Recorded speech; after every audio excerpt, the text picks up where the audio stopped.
चाडाल जी। राधे राधे। श्रीमन नारायण गुरु जी, जय श्रीमन नारायण।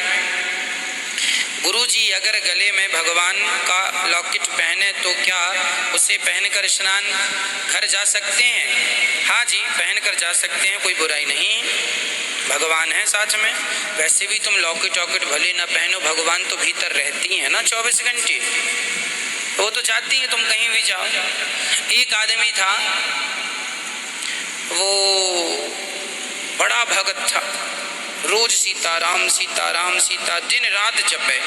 तो जब वो जाए शौच क्रिया के लिए, तो शौच करने जब जाए तो वो शौच के लिए बैठे तो भी वो बैठा बैठा बोले सीताराम सीताराम सीताराम सीता।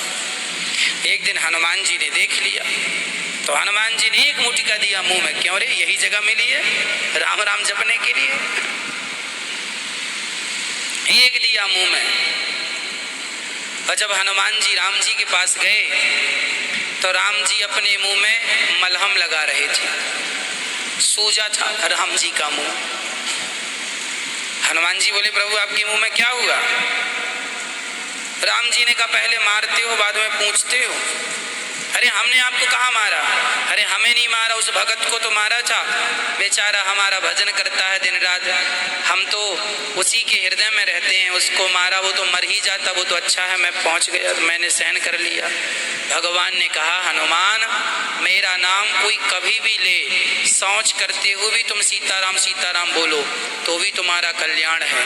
मुर्दा कंधे में होता है और राम नाम बोला जाता है कि नहीं, है ना? राम नाम सत्य है। मतलब भगवान का नाम तुम शुद्ध अवस्था में बोलो या शुद्ध अवस्था में, बाथरूम करते हुए बोलो, लाइट बात में, कहीं भी क्रियाओं को करते हुए किसी भी हाल में जपते रहो राम नाम, कल्याण ही है। राम नाम में कोई नुकसान नहीं है, केवल फायदा है। इसलिए इसमें कोई पाबंदी नहीं है कि इस समय ना जपो, हर समय जपो, सोते जागते उड़ते बैठते खाते पीते रोते हंसते सब प्रकार से कल्याणकारी है।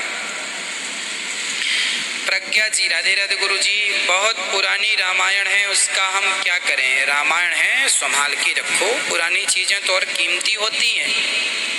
पुराने ग्रंथ 100-200 साल पुरानी चीजें किसी के पास ग्रंथ हो तो वो तो आज लाखों रुपए की नीलामी हो सकती है।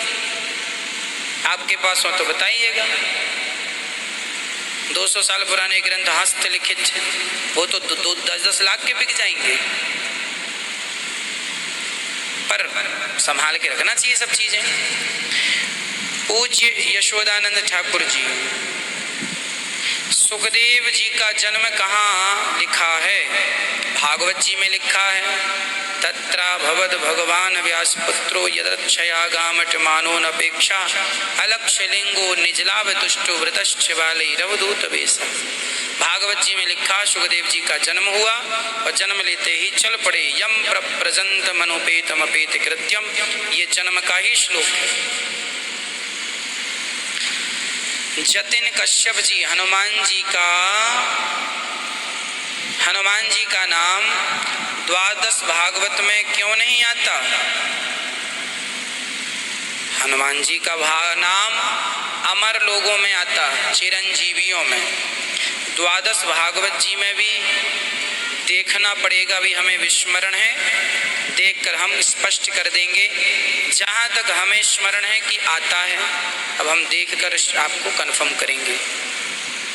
तो भगवान हनुमान जी का नाम 7 चिरंजीवियों में आता है। कश्यपोत्री वशिष्ठस्य विश्व अश्वत्थामा बलिर्व्यासो हनुमानश्च विभीषण, ये इसमें आता है हनुमान जी का नाम।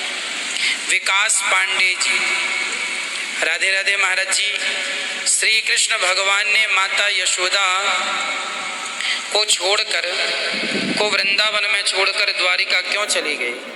कृपया मार्गदर्शन करें। उन्होंने अपनी माँ के साथ ऐसा क्यों किया? क्योंकि भगवान श्री कृष्ण के पास 2 जिम्मेदारियां थी। पहली जिम्मेदारियां कि माँ यशोदा की सेवा करना। माँ यशोदा के पास 11.5 वर्ष तक भगवान कृष्ण रहे। इसके बाद भगवान की ये भी तो जिम्मेदारी थी कि जिस माँ ने जन्म दिया है थोड़ा सा वक्त उसको भी दिया जाए। तो भगवान उस माँ के पास चले गए।